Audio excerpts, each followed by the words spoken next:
যে সকাল থেকে জ্বর সর্দি কাশি। তো আজ 14 তারিখ, কালকে হচ্ছে পয়লা বৈশাখ। হ্যাঁ আসছি। আচ্ছা তোমাদের কি সেকশন 7 এই কি নিয়ে কি করছো? সেকশন 7টা কি শেষ হয়েছে অফ জিএসটি? তো কটার সময় এসেছিলে তোমরা? 10:30, মোটামুটি 11টা।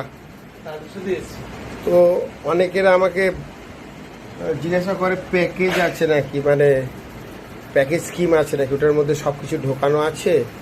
আমি লোকের ড্যাশ করার চেষ্টা করি না, ড্যাশ মানে ফিলিপ দ্য ব্যাংকস করে নিও। সেই জন্য আমি নিজে এফোর্ট লাগাই যাতে জিনিসটা বেরোয়। প্যাকেজ করে দিলে লায়াবিলিটি এদের হাতে, এরা কি বুঝলো না বুঝলো ওদের হাতে। কিন্তু এখানে স্টেক হোল্ডার, আমিও লায়াবিলিটি, ওরাও লায়াবিলিটি। দেয়ারফর